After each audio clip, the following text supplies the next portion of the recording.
والصلاة والسلام على جميع الأنبياء والمرسلين سيما من سمي في الآفاق بأحمد وفي الأرض بأبي القاسم محمد.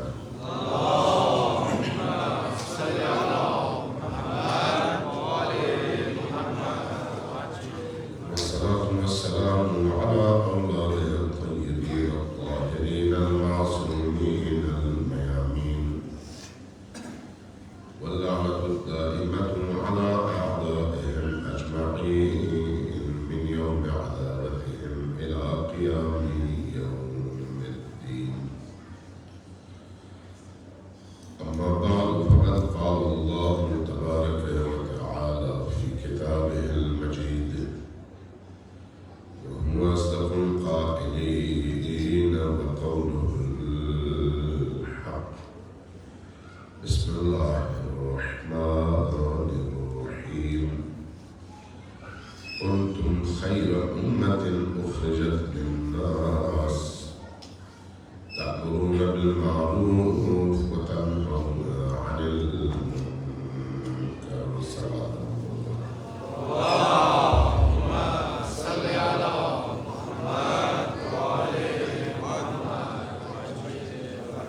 سردی ہے، ذرا اونچی آواز سے سوال بھیجیے. اپنے آپ کو بھی اور اس فضا کو بھی گرم کیجیے اور اونچی آواز سے سوال بھیجیے.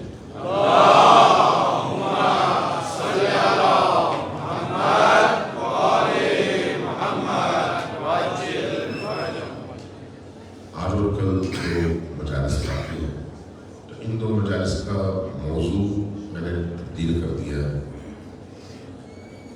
اور ان دو مجالس میں ہمارا موضوع ہوگا قرآن کریم کی یہ آیت کہ اللہ تبارک و تعالیٰ نے ہمیں مخاطب کر کے فرمایا ہے کنتم خیر امت اخرجت للناس تأمرون بالمعروف وتنہون عن المنکر.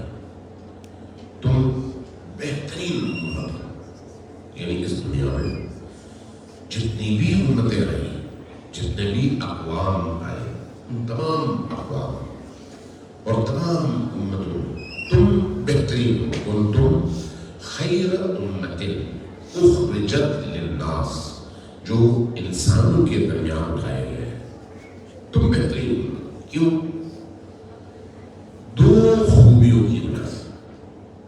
دو خوبیاں، تأمرون بالمعروف وتنہون عن المنکر. تمہاری دو خوبیاں ہیں. امت کب تشکیل پاتی ہے؟ جب امت بنانے والے کے دستور پر عمل کرے، اور وہ خدا کی ذات ہے. خدا کی ذات کے دستور اور احکام پر عمل کب ہوگا؟ جب اس کے رسول کی اطاعت کی جائے. ما آتاکم الرسول فخذوہ وما نہاکم عنہ فانتہوا. جو کچھ رسول تمہارے پاس لے کر آئے اس کو مضبوطی سے پکڑو. وما نہاکم، اور جس سے انہوں نے روکا اس سے اپنے آپ کو مضبوطی سے روکو. یہ امت کی بنیاد ہے. لہذا اس آیت میں ہمیں مخاطب کر کے جو کہا جا رہا ہے وہ یہ ہے کہ کنتم خیر امت، تم بہترین امت اخرجت للناس، تمام انسانوں میں، یعنی حضرت آدم سے لے کر اب تک جتنی بھی امتیں آئی، ابراہیم کی امت تھی، موسیٰ کی امت تھی، نوح کی امت تھی، عیسیٰ کی امت تھی، بقیہ امتیں تھیں، ان تمام امتوں میں تم بہترین ہو. کیوں بہترین ہو؟ تم میں دو خوبیاں ہیں. ان دو خوبیوں کی وجہ سے تم بہترین ہو. کنتم خیر امت، یاد رکھیں یہ آیت آپ کو حفظ ہو جانی چاہیے کہ ہم کیوں اچھے ہیں، کیوں بہترین ہیں، کیوں برگزیدہ ہیں، کیوں باقی امتوں پر ہمیں فضیلت حاصل ہے. کنتم خیر امت اخرجت للناس، جو لوگوں کے درمیان اٹھائے گئے ہیں. تأمرون بالمعروف وتنہون عن المنکر، تم دو کام کرو. دو تمہاری بڑی ذمہ داری ہے. وہ کیا ہے؟ تأمرون بالمعروف، امر بالمعروف کرتے ہو. وتنہون المنکر اور منکرات سے روکتے ہو. امر بالمعروف یعنی نیکیوں کا حکم دینا، نیکیوں کی ترغیب دینا، نیکیوں کی طرف لوگوں کو متوجہ کرنا، نیکیوں کو عام کرنا. نیکی کیا ہے؟ اللہ کا حکم. جو بھی اللہ نے حکم دیا ہے وہ نیکی ہے، اور اس نیکی کو فروغ دینا امر بالمعروف ہے. اس نیکی کو فروغ دینا جو وہ معروف ہے، اس لیے اس کا فروغ یہ ہماری ذمہ داری ہے. تأمرون بالمعروف، امر کرتے ہو، حکم دیتے ہو نیکیوں کا، وتنہون اور روکتے ہو کس سے؟ عن المنکر، منکرات سے. منکر کیا ہے؟ ہر وہ چیز جس سے اللہ نے روکا. باقی امتوں میں یہ دو فرائض اس طرح سے موجود نہیں تھے، لیکن اس واضح بیان کے ساتھ کہ ان امتوں کی خصوصیت یہ ہو، اس لیے قرآن نے اپنی امت کو جن نکات کے حوالے سے ممتاز قرار دے کر تعریف کی اور کہا کہ تم سب سے بہتر ہو، اس بہتری کی وجہ کیا ہے؟ دو کام. ایک امر بالمعروف کہ معروف کا حکم دیتے ہو یعنی نیکیوں کا حکم، اور دوسرا وتنہون عن المنکر اور برائیوں سے روکتے ہو. اب اسی آیت کے دو پہلو ہیں، ایک ہے اس کا منطوق اور ایک ہے اس کا مفہوم. منطوق یہ لفظ جو بتاتا ہے، لفظ کیا بتاتا ہے؟ امر بالمعروف کرو تم بہترین امت ہو، نہی عن المنکر کرو تم بہترین امت ہو. مفہوم کیا بتاتا ہے؟ اگر امر بالمعروف چھوڑ دو تو بدترین امت ہو، نہی عن المنکر چھوڑ دو تو بدترین امت ہو. یعنی اگر یہ دو خوبیاں تمہارے اندر موجود ہیں تو بہترین ہو، اگر یہ دو خوبیاں تمہارے اندر موجود نہیں ہے تو بدترین ہو. تو اس کا مطلب یہ ہے کہ اسلام اگر اس کو آپ کھڑے ایک بلڈنگ کے طور پر دیکھنا چاہیں تو اس بلڈنگ کی بنیاد امر بالمعروف اور نہی عن المنکر. اگر یہ دو پلرز موجود ہو تو اسلام کی عمارت کھڑی رہتی ہے، اور اگر یہ دو پلرز موجود نہ ہو تو اسلام کی عمارت دیمک زدہ ہو جاتی ہے، ہلکے سے دھکے سے دھڑام سے گر جاتی ہے. دیمک زدہ ہو جاتی ہے، ایک ہوا آئے تو دھڑام سے گر جاتی ہے. دیمک جب کھا لیتی ہے کسی چیز کو تو آپ نے یہاں پر مجھے نہیں پتا، جبکہ یہاں پر لکڑی کا کام زیادہ ہوتا ہے. پاکستان میں ان علاقوں میں، افغانستان میں، باقی علاقوں میں جہاں لکڑی کے دروازے ہوتے ہیں، جہاں پر زمین میں نمی ہوتی ہے وہاں پر دیمک آ جاتی ہے. ایک خاص قسم کا کیڑا ہے، وہ کیڑا جب آتا ہے تو آ کے لکڑی کو کھانے لگتا ہے. لکڑی کو کھانے کے بعد اب اگر آپ دیکھیں تو بظاہر وہ وہی کھڑا ہے، لکڑی دروازہ ہے وہی ہے، الماری ہے وہی ہے، نظر نہیں آتا. لیکن اگر انگلی یوں کرے تو آپ کی انگلی لکڑی کے اندر رہ جائے گی. کیوں؟ اندر سے کھوکھلی ہو چکی ہے. کیوں؟ اس لیے اس نے اندر سے کھا لیا. بظاہر دیکھتے ہوئے آپ کو کبھی بھی محسوس نہیں ہوگا کہ یہ لکڑی دیمک سے کھائی جا چکی ہے اور اندر سے کھوکھلی ہو چکی ہے. اب اس لکڑی پر اگر کوئی وزن ہو تو اس وزن کو وہ لکڑی کبھی بھی برداشت نہیں کرتی. فوراً پورا جو بھی اس کے اوپر وزن ہے اس کی وجہ سے وہ لکڑی دام میں گر جاتی ہے اور پورا وہ وزن زمین پہ آ جاتا ہے. امر بالمعروف اور نہی عن المنکر اسلام کو کھڑا کرنے کے دو پلر ہیں، اور اگر یہ دو پلر ایک انسان میں پیدا ہو جائے تو وہ انسان بہترین ہے، اور اگر کسی قوم میں پیدا ہو جائے تو وہ قوم بہترین ہے، اگر کسی ادارے میں پیدا ہو جائے تو وہ ادارہ بہترین ہے، اگر کسی معاشرے میں پیدا ہو تو وہ معاشرہ بہترین ہے. اسی ترتیب سے اگر یہ دو چیزیں ناپید ہو جائے، محیط ناپید ہو جائے بدترین ہو، خاندان میں ناپید ہو جائے تو خاندان بدترین ہے، شہر میں ناپید ہو جائے تو شہر بدترین ہے. آج پاکستان میں جو المیہ ہے وہ کیا ہے؟ امر بالمعروف اور نہی عن المنکر کرنا ہوگا. اگر امر بالمعروف ہوتا تو پاکستان میں یہ حال نہ ہوتا، نہی عن المنکر ہوتا تو پاکستان میں یہ حال نہ ہوتا. امر بالمعروف کسی قوم، ملک، سلطنت اور معاشرے کو زندہ کرنے کا سبب ہے، اور نہی عن المنکر اس کی موت کا سبب. اس لیے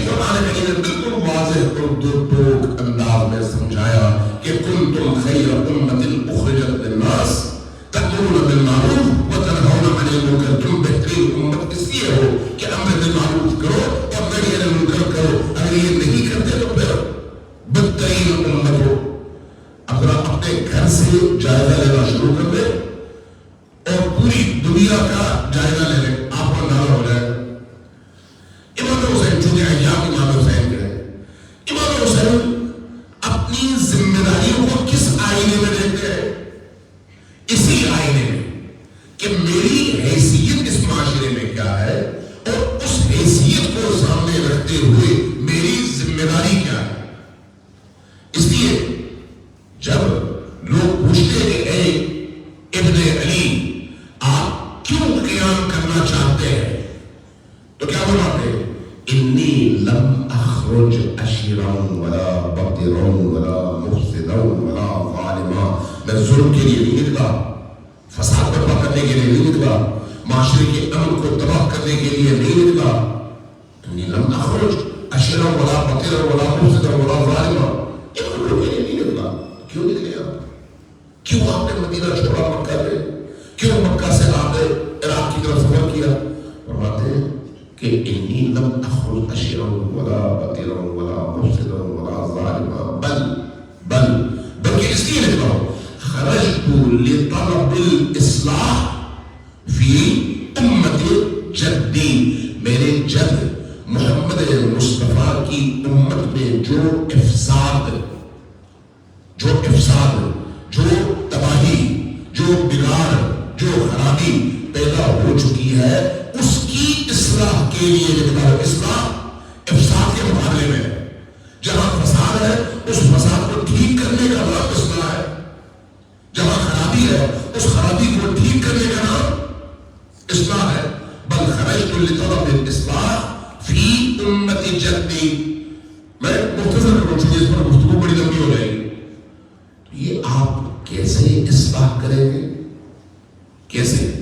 الامر بالمعروف وانہا عن المنکر. آپ کیسے اصلاح کریں گے؟ خود ہی مسلم بیان کرتے ہیں میں کیا کروں گا بتاؤ مجھے, میں یہ کروں گا. کیا؟ الامر بالمعروف, امر بالمعروف کروں گا, وانہا عن المنکر اور نہی عن المنکر کروں گا. یعنی امر بالمعروف اور نہی عن المنکر کے فریضے کے بھلائے جانے کی وجہ سے نبی کا معاشرہ کیوں آپ اپنے گھر میں دیکھیں, آپ اپنے ادارے میں دیکھیں, یہ جس ادارے میں آپ موجود ہیں, جس ادارے کی مینجمنٹ میں ہمارے یہ دوست آپ موجود ہیں, اگر ایک دوسرے کا تنقیدی جائزہ نہ لے کہ کون کہاں کیا خرابی کر رہا ہے تو یہی مجموعہ فساد کی طرف چلا جائے. اگر ایک دوسرے کی خامیوں کو دور کرنے کے لیے, خامیوں کا دور کرنا یعنی اصلاح, اگر خامیوں کو دور کرنے کے لیے ایک دوسرے کو نصیحت نہ کرے تو یہ چھوٹا سا ادارہ یہ بھی فساد کی طرف چلا جائے گا, خرابی کی طرف چلا جائے گا. اگر ایک دوسرے میں موجود خوبیوں کو دوبارہ اجاگر کرنے کی کوشش نہ کرے تو یہ بھی جو چھوٹا سا معاشرہ ہے وہ خرابی کی طرف چلا جائے گا. اگر اس کمیٹی میں, شورا میں, ان افراد میں کوئی اچھا کام ہو رہا ہے تو اس اچھے کام کی ترویج میں سب مل کر ایک دوسرے کی مدد نہ کریں تو اچھائی کی حوصلہ شکنی ہوگی, نتیجتاً اچھائی کو بڑھاوا اور فروغ نہیں ملے گا. ایک چھوٹے سے ادارے میں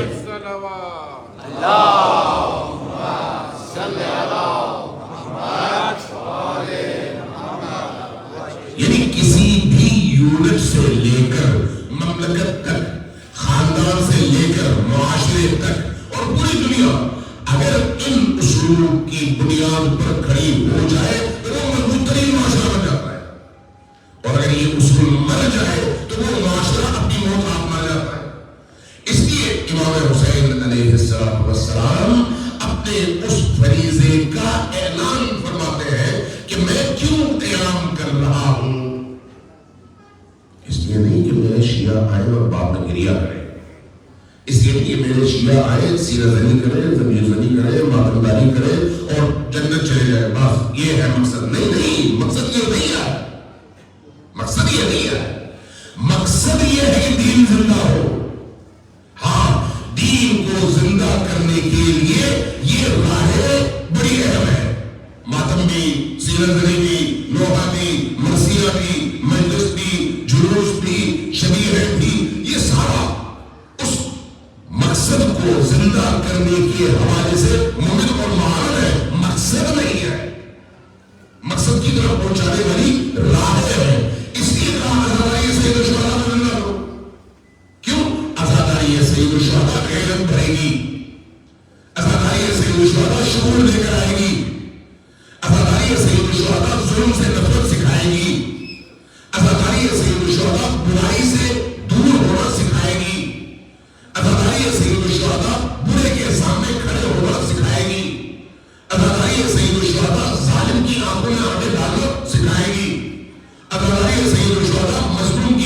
کرنا سکھائے گی، اس لیے کہ آپ عزاداری سید الشہداء کے ذریعے سے مظلوم کی حمایت کرتے ہیں، عزاداری سید الشہداء کے حوالے سے ظالم کی مخالفت کرتے ہیں، عزاداری سید الشہداء کے حوالے سے برائیوں سے اجتناب کرتے ہیں، عزاداری سید الشہداء کے ذریعے سے آپ کہتے ہیں کہ ہم یزید کو برا سمجھتے ہیں، کیوں؟ اس لیے وہ شراب پیتا تھا، شراب برا ہے، وہ بدکاری کرتا تھا، بدکاری بری چیز ہے، وہ حرام کھاتا تھا، حرام کھانا بری چیز ہے، وہ بدفعالی کرتا تھا، بدفعالی کرنا بری چیز ہے۔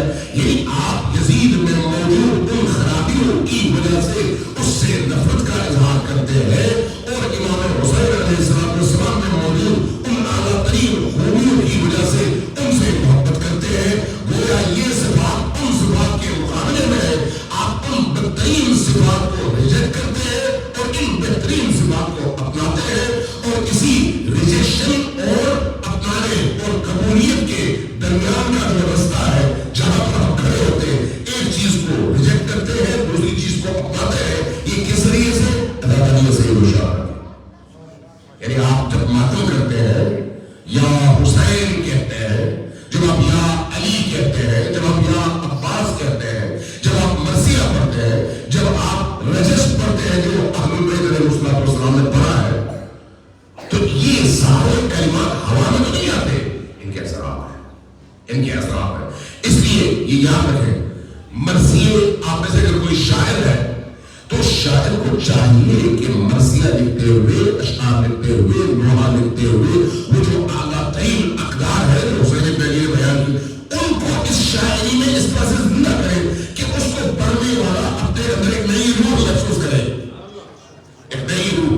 مثلا میں آپ کو مثال دیتا ہوں، میں اسباب مثال کے ہوں، ہائے علی اکبر امیر کس چیز کے علاوہ دکھ کی، لیکن ہائے علی اکبرم سے آپ کے اندر ایک دکھ اور غم کی فضا پیدا ہوگی، لیکن اس کی مقابلے میں ایک پڑھا ہے من عباس شیر ہاشمیم، جب آپ یہ مصرع پڑھتے ہیں تو آپ کے اندر ایک شیر کی طرح سے روح پیدا ہوگی، وہ بھی نوحہ ہے، یہ بھی نوحہ ہے، لیکن یہ اتنا بلند ہے کہ ایک بچہ بھی جب یہ پڑھتا ہے تو اپنے آپ کو شیر محسوس کرتا ہے۔ یہ کیا ہے؟ یہ وہی نوحے کے ذریعے سے تربیت ہے، مرثیے کے ذریعے سے تربیت ہے، سیرت نبی کے ذریعے سے تربیت ہے، عزاداری کے ذریعے سے تربیت ہے۔ یعنی عزاداری سید الشہداء انسان کو اس مقام پر کھڑا کرنے کے لیے ہے جو مقام حسین ہے۔ اس مقام پر اگر اس مقام پر انسان کھڑا ہو جائے تو اس سے بہتر کون سا مقام اس عالم میں ہے؟ حسین بن علی کی یاد اور ان کا ماتم اور ان کا دکھ اور ان کی عزاداری اس لیے ہے کہ انسان اس پست ماحول سے نکلے اور اس اعلیٰ ترین مقام تک پہنچ سکے۔ صلوات علیہ محمد وعلیہ وسلم۔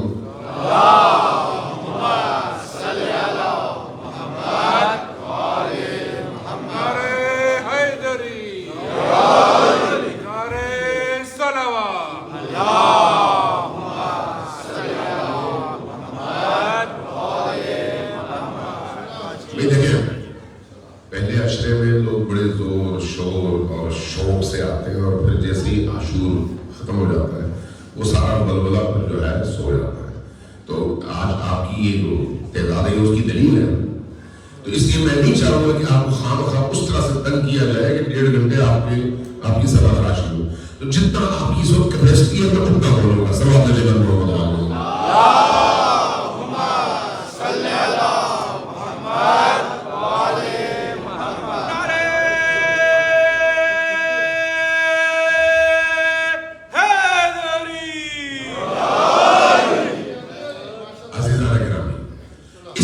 امام حسین علیہ السلام کو سمجھنے کی ضرورت ہے، سمجھنے یہ امر بالمعروف اور نہی عن المنکر چھوٹی چیزیں نہیں ہیں۔ اگر انسان متوجہ ہو تو یہی امر بالمعروف اس انسان کو زندہ کرنے کا سبب ہے، متوجہ نہ ہو تو اسی امر بالمعروف کا ترک کر دینا اس انسان کے جسم کو تو زندہ رکھے گا لیکن روح کی موت کا سبب ہے، روح کی موت کا سبب۔ اس لیے یہی امر بالمعروف انسان کے شعور کو زندہ کرنے کا سبب ہے۔ جس کے اندر یہ شعور پیدا نہ ہو وہ صرف ماتمداری کو ہدف سمجھے گا، وہ صرف آزادانی کو ہدف سمجھے گا. جب وہ صرف آزادانی کو ہدف سمجھے گا تو اس کے سامنے 1000 یزید کھڑے ہو جائیں, وہ کہے گا مجھے ان یزیدوں سے کیا لینا دینا ہے, میرا تو حسین پہ غم کرنا ہے. وہ صرف اتنا سمجھے. لیکن جس کے اندر شعور, ادراک, فہم امام حسین سے منتقل ہو جائے, وہ دیکھے گا کہ میرے معاشرے میں اس مقام پر جہاں پر یزید کا مقام کون کھڑا ہے اور اس مقام پر جہاں حسین کھڑے تھے وہاں پر کون کھڑا ہے. نتیجتاً وہ انتخاب کرے گا اس مقام کا جو مقام حسین ہے. اس لیے دین شعور کا نام ہے, آنکھ بند کر کے کسی چیز کو رسم کے طور پر قبول کرنے کا نہیں. دین شعور کا نام. میں مثال ہے یہاں پر آپ لوگ میرے سامنے جو ہے وہ ماشاءاللہ بالعمر جوان ہے, ایک دو میری عمر کے جائے. مجھے یاد ہے 1977 میں 76 دو بھٹو کا تھا آخری دور غالباً ایسے تھے. تو پاکستان میں جو ہے صرف ایک ٹی وی ہوتا تھا, ایک ٹی وی جس کو ہم کہتے تھے پی ٹی وی. تو میں اس وقت کوئٹہ آیا تو میری وہاں پر عزیزہ رہتی تھی, ان کے گھر گیا تو وہاں پر ٹی وی لگا ہوا تھا. ہم نے ٹی وی دیکھا نہیں تھا, پہلی دفعہ دیکھا اس وقت کہ بھئی یہ بھی کوئی چیز ہوتی. تو اس کا آغاز 5:55 پہ قرآن سے ہوتا تھا. قرآن کی بڑی حسین آواز میں تلاوت, اور تلاوت کے بعد پھر حمد باری تعالیٰ کے بعد پھر نعت رسول مقبول, اور اس کے بعد پھر ماشاءاللہ نور جہاں کے گانے. ٹھیک ہے, لیکن ایک بھرم تھا کہ قرآن سے ہی کسی چیز کا آغاز ہونا چاہیے. اچھا پھر 11:55 پہ اس کا اہتمام ہوتا تھا. تو جب اہتمام ہوتا تھا اس وقت بھی ایک اچھے قاری آتے تھے اور وہ بہترین قرأت کے ذریعے سے ٹی وی کے پروگرام کا اہتمام کرتے تھے.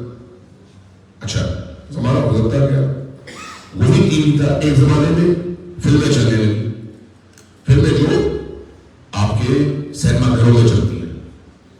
سینما گھروں میں کی فلم جب ادھر چلنے لگی, اس زمانے کی فلمیں 3 گھنٹے کی ہوتی تھی. تو انہوں نے اس کو سینسر کیا اور 1.5 گھنٹے کی ہو. 1.5 گھنٹے کی فلم جب آپ کے اسی ٹی وی چینلز پہ چلنے لگی تو میں جنگ اخبار میں خود پڑھا کہ لوگوں نے بڑا شدید اعتراض کیا کہ حکومت نے ہمارے گھروں کو سینما گھر بنا دیا, اس لیے یہ ٹی وی بند کر لو, یہ فلمیں بند کر لو. میں آپ کو چیلنج کر کے کہتا ہوں کہ اس زمانے کی سینسر شدہ پی ٹی وی میں نشر ہونے والی فلمیں ابھی نکال کر آپ دیکھیں, آپ کو لگے گا کہ یہ زمانے میں عصمت کی فلمیں ہیں, معصوم ترین فلمیں. لیکن معاشرہ قبول کرنے کے لیے تیار نہیں تھا. کیوں؟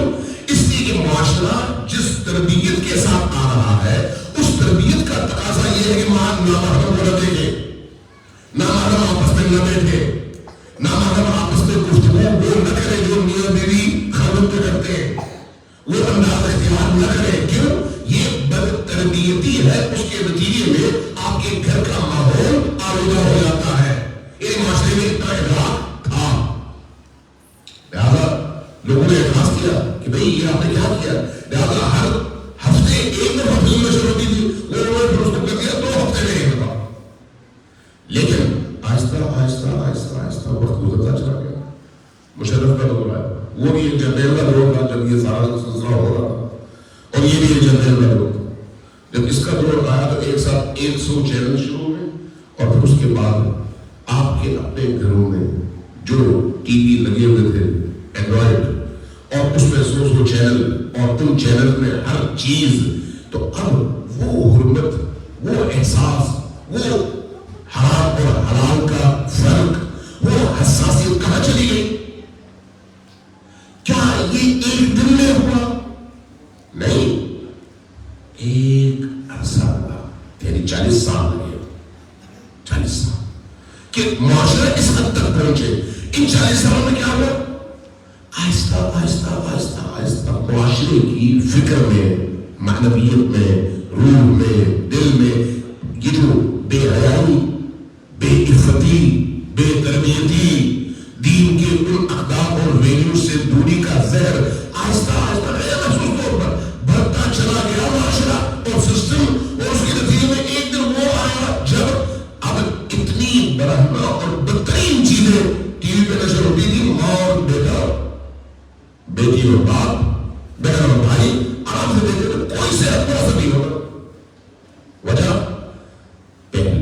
سے امر بالمعروف کا ترک کیا جانا اور نہی عن المنکر کا ترک کیا جانا. ایک دن نہیں ہوتا, ایک دن میں نہیں ہوتا. یہ بٹن نہیں ہے کہ آپ نے بٹن دبا دیا تو روشنی ہوئی اور بٹن آن کیا تو اندھیرا ہو گیا. نہیں, یہ نہیں ہے. ایسا نہیں ہے آپ نے بٹن دبا دیا تو فساد آ گیا, بٹن دبا دیا تو اس میں اصلاح ہو گئی. یہ نہیں ہے. اس میں آہستہ آہستہ ٹائم لگتا ہے. ایک نسل گزرتی ہے, دوسری نسل گزرتی ہے, تیسری نسل اس جگہ پہنچتی ہے کہ وہاں سے واپسی پھر ممکن نہیں رہتا. اب اس پس منظر میں امام حسین کی تحریک کو سمجھے. نبی کریم کا دور ہوا ہے جب لوگوں کے اندر حلال اور حرام کا احساس ہے, لوگوں کے اندر غلط اور صحیح کو الگ الگ کرنے کا احساس ہے. اس لیے جب نبی کریم کی رحلت کے بعد بہت سارے لوگوں نے جب موجود خلافت کے اس نظام سے بغاوت کی اور ماننے سے انکار کیا تو ان کو مار دیا گیا. یعنی جنہوں نے جرأت کی وہ آخر ان کے اندر احساس ذمہ داری تھی, اسی ذمہ داری کے احساس کی وجہ سے انہوں نے جرأت کی. اب جس بھی بہانے سے ان کو مار دیا گیا تو اس تفصیل میں نہیں جاتا. مالک ابن نویرہ جیسے لوگ بڑے بڑے اور بڑے بڑے صحابی جو خود مدینہ کے اندر تھے جنہوں نے انکار کیا. لیکن آپ یہ دیکھیں اس زمانے میں ابھی نبی کی سنتیں ماند نہیں پڑی تھی, نبی کی روش ابھی پرانی نہیں ہوئی تھی. لیکن زمانہ آہستہ آہستہ آہستہ آہستہ آگے بڑھتا چلا گیا. جیسے جیسے زمانہ بڑھتا چلا گیا ویسے ویسے فساد میں بڑھتا چلا گیا, ویسے ویسے خرابیاں بڑھتی چلی گئی, ویسے ویسے بے راحتی بڑھتی چلی گئی. ایک زمانہ آیا کہ سارے مسجدوں پر, اہم ترین عہدوں پر ایسے لوگ قابل ہو گئے جو اس معاشرے کے بدترین لوگ تھے. کیوں؟ امر بالمعروف نہیں ہوا, نہی عن المنکر نہیں ہوا. جب امر بالمعروف اور نہی عن المنکر کا سلسلہ چھوڑ دیا جائے تو اس کے نتیجے میں معاشرے کے بدترین لوگ غالب ہو جاتے ہیں اور بہترین لوگ مغلوب. اس لیے نبی کریم کی حدیث ہے اسی آیت کے ضمن میں فرمایا کہ آمروا بالمعروف ونہوا عن المنکر, امر بالمعروف کرو, نہی عن المنکر کرو. کیوں؟ اگر تم نے اس کو ترک کر دیا, ان ترکتم, اگر تم نے اس کو امر بالمعروف اور نہی عن المنکر کو ترک کر دیا تو یسلطن اللہ علیکم شرارکم فیدعو خیارکم فلا یستجاب لہم. اللہ تم پر, چونکہ اللہ کی سنت یہ ہے, سنت اللہ کی سنت کا کیا مطلب؟ اللہ خود آگے کا اعلان نہیں کرتا, اس نے کائنات ڈیزائن اس طرح سے کیا ہے. میں مثال دوں, آپ دریا جہاں سے گزر رہا ہو, آپ کی زمین اگر وہاں پر ہے تو آپ اس زمین کے ارد گرد بند باندھ دیتے ہیں تاکہ دریا کا پانی آپ کی زمینوں میں داخل نہ ہو. عام طور پر جہاں بھی دنیا میں پانی کی گزرگاہیں ہے وہاں پر یہ بند باندھا جاتا ہے. کیوں؟ اس لیے کہ اللہ کی سنت یہ ہے کہ پانی جب آئے گا آپ اگر بند نہیں باندھیں گے تو سنتیں نہیں ہے کہ وہ پانی آپ کی فصلوں کو خراب کرے گا, آپ کے کھیتوں کو خراب کرے گا, آپ کی فصلوں کو تباہ و برباد کر دے گا, آپ کی ساری سال کی محنت چلی جائے گی. سنت ہی ہے. اور اگر آپ بند باندھیں گے تو پھر سنت یہ ہے کہ اس بند کی وجہ سے آپ کا پانی آپ کی زمینوں کو متاثر نہ کرے اور اپنی گزرگاہ میں آگے بڑھے. سنت ہی ہے. تو یہاں پر وہی سنت ہے. سنت کے معنی کیا ہے؟ جب آپ امر بالمعروف چھوڑیں گے, جب آپ نہی عن المنکر کرنا چھوڑ دیں گے تو معاشرہ آہستہ آہستہ بے راحتی کی طرف, برائیوں کی طرف بڑھتا چلا جائے گا. اور نتیجہ کیا ہوگا؟ جو برے ہیں ان کو ضرورت ملے گی, جو اچھے ہیں وہ دب جائیں گے. یہ آہستہ آہستہ ہوگا, ایک دن نہیں. جب برائی آہستہ آہستہ آہستہ آہستہ پھیلتی چلی جائے گی تو اچھائی آہستہ آہستہ گھٹتی چلی جائے گی. اس لیے یہ یاد رکھیں, برائی دیکھ کر خاموش رہنا اس برائی کو فروغ دینے میں مدد کرنا ہے, اور اچھائی کے فروغ میں مدد نہ دینا برائی کے فروغ میں مدد دینے کے برابر ہے. لہذا اپنے بچوں کی تربیت میں بھی اسی چیز کو ملحوظ رکھیں, گھر کی تربیت میں بھی اسی چیز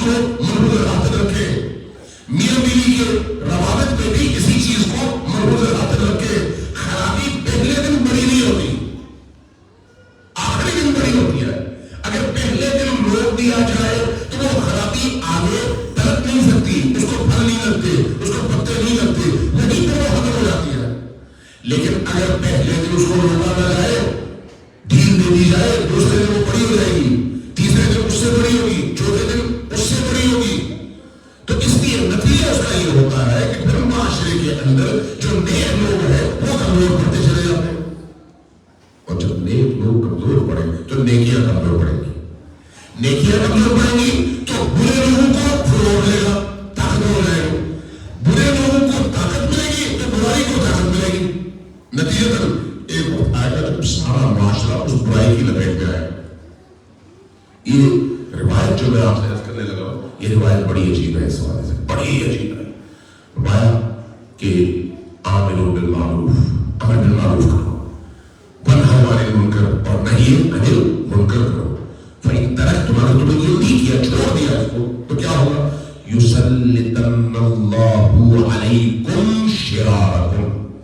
اللہ کی سنت یہ ہے کہ جب ان دو اعمال میں تم بیلنس نہیں رکھو گے، ایک کو چھوڑو گے اور دوسرے سے بے قراری میں رہو گے، تو کیا ہوگا؟ یسلطن اللہ علیکم، تم پر اللہ کی اس سنت کی وجہ سے تمہارے معاشرے کے بدترین لوگ مسلط کر دیے جائیں. بدترین لوگ، جب بدترین لوگ مسلط کر دیے جائیں گے تو اس کے بعد کیا ہوگا؟ فَيَرْقُوا خِيَارُكُمْ، تمہارے اچھے لوگ، نیک لوگ، نمازی لوگ، نماز شب پڑھنے والے لوگ، نماز تہجد پڑھنے والے لوگ، باحیا لوگ روئیں گے، چیخیں گے، چلائیں گے، نطبہ کریں گے. فَيَرْقُوا خِيَارُكُمْ، دعائیں مانگیں گے، گڑگڑائیں گے اللہ کی بارگاہ میں. فَيَدْعُوا خِيَارُكُمْ فَلَا يُسْتَجَابُ لَهُمْ، لیکن کوئی دعا قبول نہیں ہوگی. چونکہ دعا اس کائنات میں عمل کی جگہ کبھی بھی نہیں رہتی. پہلے عمل ہے، عمل کے ساتھ دعا ہے. دعا مؤثر ہے لیکن مستقل نہیں. جب تک عمل نہ ہو، عمل کرو اس کے بعد دعا بھی کرو. نبی کریم صلی اللہ علیہ وسلم نے اپنے فوجیوں کو،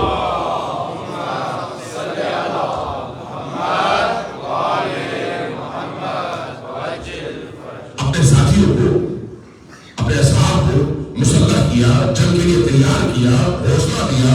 اور جب اپنے سے کئی گنا بڑے لشکر کے مقابلے میں مسلمانوں نے چھوٹا سا جتھا کھڑا ہو گیا اور ان کے ہاتھوں میں اسلحہ آ گیا اور انہوں نے ارادہ کر لیا کہ ہمیں اس کا مقابلہ کرنا ہے اور پوری طاقت سے آگے بڑھے، میدان میں کھڑے ہوئے، تو پھر ساتھ میں اس موقع پر دعا دی تھی. لیکن اگر پہلے دن دعا کرتے ہاتھ بیٹھ جاتے تو پھر موت ہی تھی، ذلت ہی تھی، خاتمہ ہی تھی. تو دعا کبھی بھی عمل کی جگہ نہیں لیتی. دعا کی اپنی جگہ ہے لیکن عمل کے ساتھ اور عمل کے بعد. لہذا یہ روایت کیا کہتی ہے؟ فَيَدْعُوا خِيَارُكُمْ، تمہارے نیک لوگ دعا مانگیں گے، رو رو کر، گر گرا کر، فریاد کر کے، خدایا ہمیں نجات دے اس برے ماحول سے. لا یستجاب لہم، ان کی کوئی دعا قبول نہیں، کوئی دعا قبول نہیں. اب اس حدیث کی روشنی میں امام حسین علیہ السلام کو دیکھیں.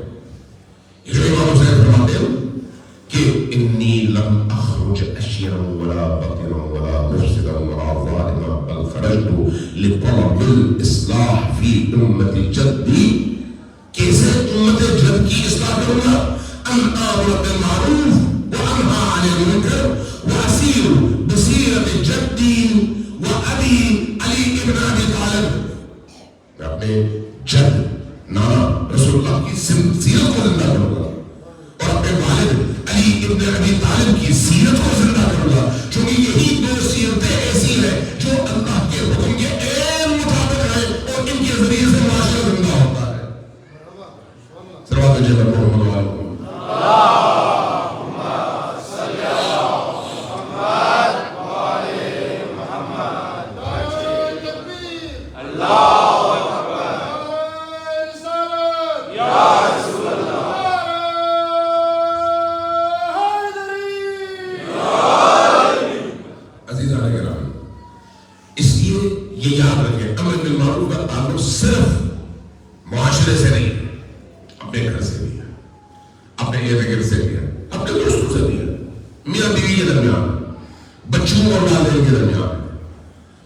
اپنے عزیز و اقارب میں ہے، اپنے گھروں میں ہے.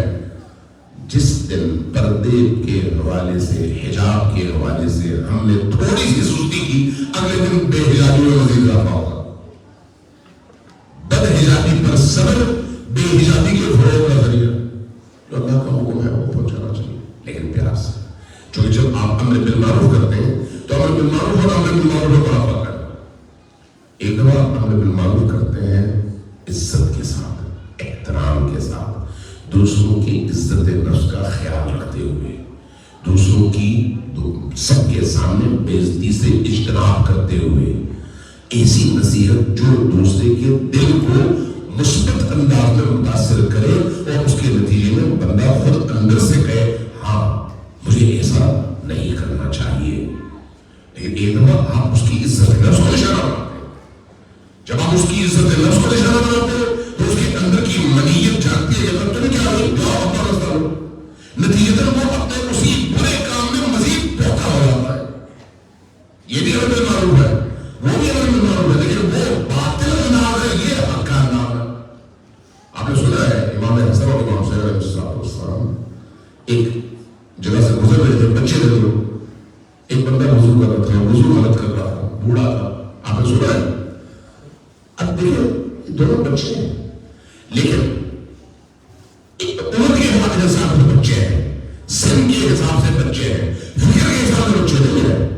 لہذا انہوں نے فوراً کو لوگوں کے سامنے جا کر کہا کہ بابا ہم دو بھائی ہیں، ہم ذرا وضو کرتے ہیں، دیکھیں ہم دونوں میں سے کس کا وضو زیادہ بہتر ہے.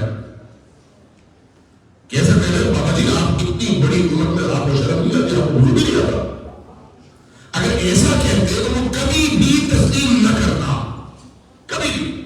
روش کیا رہتے ہیں اس کی عزت نفس کا خیال رکھتے ہوئے، اس کے احترام کا خیال رکھتے ہوئے. بابا جی آپ دیکھیں ہم میں سے کون بہتر وضو کرتا ہے. دونوں نے وضو کیا، دونوں نے دیکھا، کہا کہ بیٹا تم دونوں کے وضو صحیح ہے، میرا غلط تھا. کیونکہ آپ نے اس کی عزت نفس کو مجبور نہیں کیا. امر بالمعروف میں حتی بچے کو بھی، وہ جو چھوٹے سے بچے کو سمجھاتے ہیں، وہاں پہ بھی اگر آپ اس کی عزت نفس کا خیال رکھتے ہوئے اس کو سمجھائیں گے تو وہ بھی کبھی بھی کسی اور کی عزت نفس پر حملہ نہیں ہوگا. لیکن جب آپ اپنے ہی گھر میں اپنے بچے کو سمجھاتے ہوئے اس کی عزت نفس کو مجروح کریں گے، اس کے اندر جو اپنے آپ پر اعتماد ہے اس کو مجروح کریں گے، تو ہو سکتا ہے وہ آپ کے جبر کی وجہ سے سیکھ جائے، لیکن معاشرے کے اندر جب اس کا رول آئے گا سامنے تو وہ نیگیٹو ہوگا، ہمیشہ وہ دوسروں کے سر پہ ہتھوڑا لے کے کھڑا ہوگا. اسلام کے لیے نہیں، تخریب کے لیے. لہذا تربیتی اصولوں میں بھی امر بالمعروف اور نہی عن المنکر اپنی ذات کے لیے بھی، اپنے گھر کے لیے بھی، اپنے بیوی بچوں کے لیے بھی، بہن بھائیوں کے لیے بھی، والدین کے لیے بھی، دوستوں کے لیے بھی، خاندان کے لیے بھی، شہر کے لیے بھی، امام باردار کے لیے بھی اور معاشرے کے لیے بھی. اس انداز میں جس کا پیغام مثبت جائے اور سامنے والے کے دل کو یہ بات لگے کہ ان کی بات صحیح ہے اور مجھے اس پر عمل کرنا چاہیے. مثبت انداز میں سب آپ نے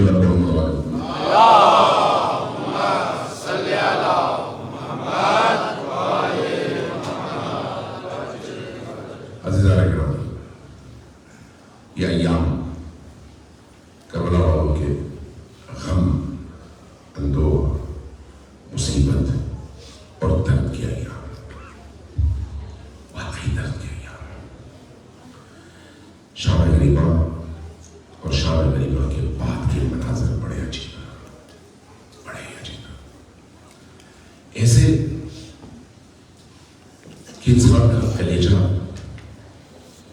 جل کر رہ جاتا ہے جب انسان اہل بیت علیہ السلام کے واقعے عاشورہ کے بعد کے مناظر سوچتا ہے اور محسوس کرتا ہے.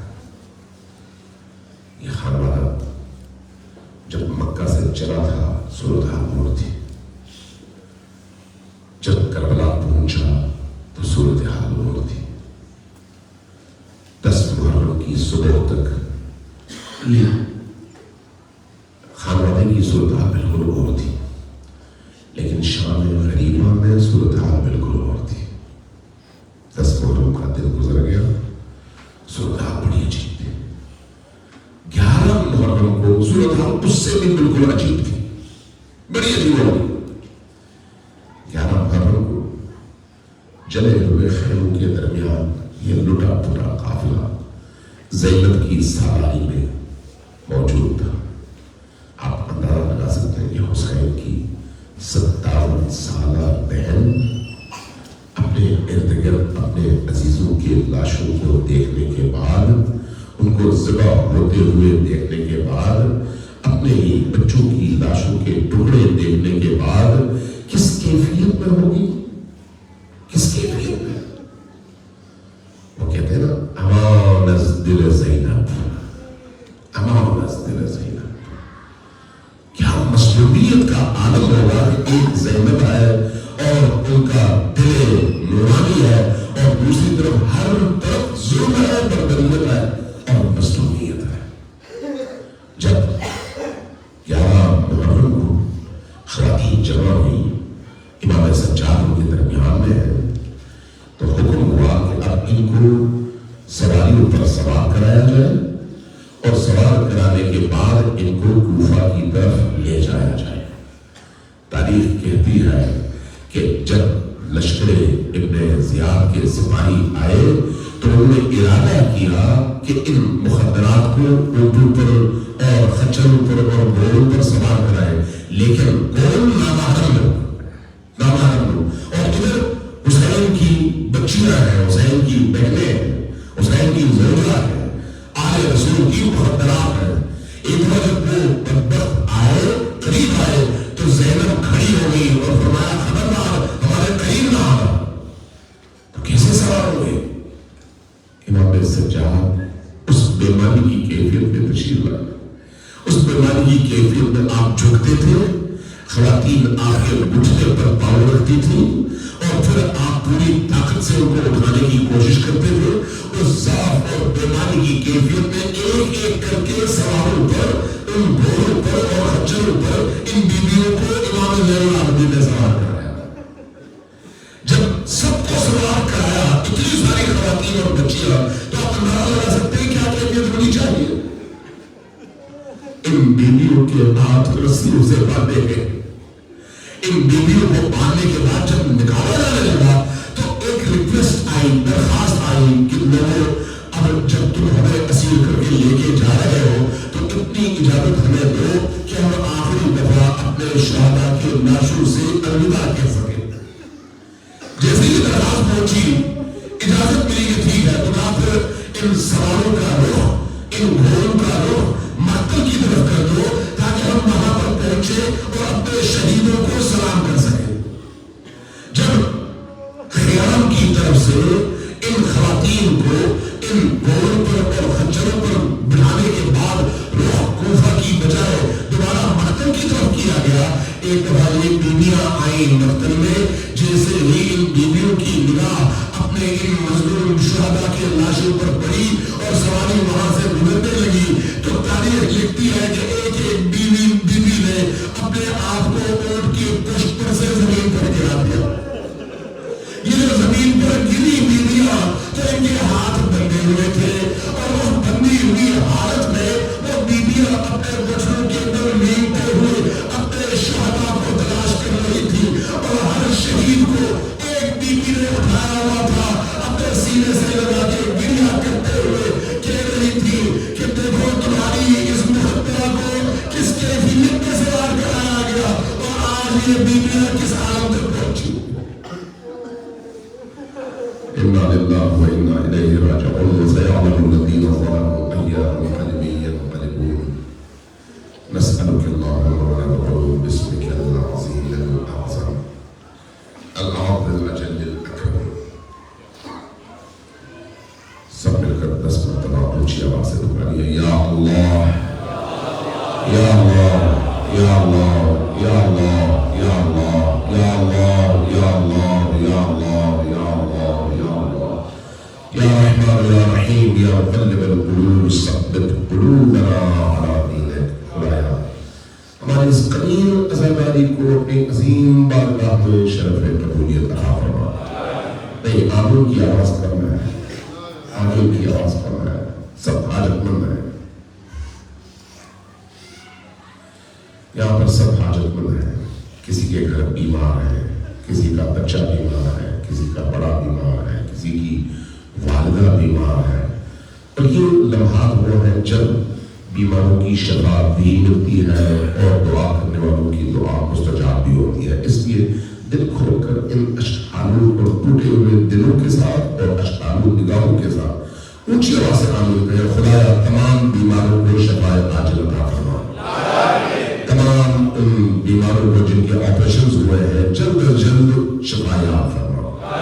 جس بچے کی بیماری کے حوالے سے دعا کی درخواست کی گئی ہے اس کو جلد سے جلد شفا یاب فرما. اللہ جس ماں کے حوالے سے دعا کی درخواست کی گئی ہے خدایا اس ماں کو جلد از جلد صحت یاب فرما. جس زوجین کے حوالے سے کہا گیا ہے کیونکہ وہاں اولاد نہیں ہے اور تڑپ رہے ہیں, خدایا تجھے حضرت زینب سلام اللہ علیہا کی مظلومیت کا واسطہ ان کو اولاد صالح اور اولاد سالم عطا فرما. اللہ جو لوگ حاجت مند ہے ان سب کی حاجات کو قبول فرما. جو لوگ پریشان حال ہے ان کی پریشانیوں کو دور فرما. جو زندگی کی مختلف قسم کی مشکلات میں گرفتار ہے اللہ تجھے حضرت ابوالفضل عباس کا واسطہ سب کی ان مشکلات کو دور فرما. اللہ ہم سب کو علی کے سائے میں جینا نصیب فرما. علی کے سائے میں موت نصیب فرما. موت کے موقع پر امیر المؤمنین کا دیدار نصیب فرما. قبر کی پہلی رات میں حسین بن علی کی شفاعت نصیب فرما. برزخ میں امیر المؤمنین کا سایہ ہم سب کو نصیب فرما. بالا ہماری برزخ کی زندگی کو آسان فرما. ہم سب کے جتنے مرحومین دنیا سے گزر چکے ہیں ان سب پر رحم فرما. بالا ان کی برزخ کو آسان فرما. ان کی برزخ کی مشکلات کو دور فرما. برزخ کی نعمتیں ان پر نازل فرما. ان کے گناہوں کی بخشش فرما. بالا ہمیں گناہوں سے توبہ کی توفیق عطا فرما. بالا ہماری زندگی کے باقی ایام کو نورانی زندگی بننا نصیب فرما. ہمیں عبادات کی لذتوں سے آشنا فرما. گریہ کی لذتوں سے آشنا فرما. مناجاتوں اور دعاؤں کی لذتوں سے آشنا فرما. قرآن کی نورانیت سے ہمارے قلوب کو نورانی فرما. بالا امام زمان کے ظہور میں تاجیل فرما. ہمیں ان کے آوان اور امثال میں شمار فرما. بالا دنیا میں جہاں کہیں پر بھی تیرے دین کے محافظ, تیرے دین کی خاطر دشمنان دین سے, دشمنان انسانیت سے لڑ رہے ان سب کو فتح و نصرت عطا فرما. بالا جہاں پر بھی ظلم ہے, ظلم کے خلاف جو بھی کھڑے ہیں ان تمام مظلوموں کو, ظالموں کے خلاف فتح و نصرت عطا فرما. غزہ کے مظلوموں کو کربلا حسین کے طفیل اس کربلا میں کامیابی اور کامیابی نصیب فرما. صہیونی ظالموں کو, درندوں کو, قاتلوں کو نیست و نابود میں رسوا فرما. بالا دنیا بھر سے جو لوگ مظلوموں کا ساتھ دے رہے ہیں ان کو فتح و نصرت عطا فرما. اور ہمیں بھی ظالموں کا دشمن اور مظلوم کا حامی بنے رہنے کی توفیق عطا فرما. بالا جتنے بھی لوگ حاجت مند ہیں جن کی حاجات بیان نہیں ہوئی خدا ان سب کی حاجات کو قبول فرما. بالا اس سینٹر کے لیے جو لوگ دار و دل سہلے مدد کر رہے ہیں ان کی توفیقات خیر میں اضافہ فرما اور ان کی اس خدمت کو اپنی بارگاہ میں شرف قبولیت عطا فرما. بالا ہمیں اپنے بچوں کی درست تربیت کی توفیق عطا فرما. ہمیں اپنی بچیوں کی درست تربیت کی توفیق عطا فرما. ہمارے معاشرے کے جتنے بھی زوجین ہیں ان کے میاں بیوی کے دلوں میں ایک دوسرے کے لیے الفت پیدا کر. جہاں اختلاف ہے ان اختلافات کو برحق علی و فاطمہ دور فرما. بالا ہم سب پر رحم فرما. ہم سب کی عاقبت بخیر فرما. امام زمان کو ہم سے راضی فرما. ہمیں ان کے سپاہیوں میں شمار فرما. ربنا تقبل منا انك انت السميع العليم برحمتك يا ارحم الراحمين. وصلی اللہ علی محمد وعلی الطاہرین. ان تمام دعاؤں کی اجابت کے لیے سب مل کر اونچی آواز سے 3 بار صلوات علیہ وسلم.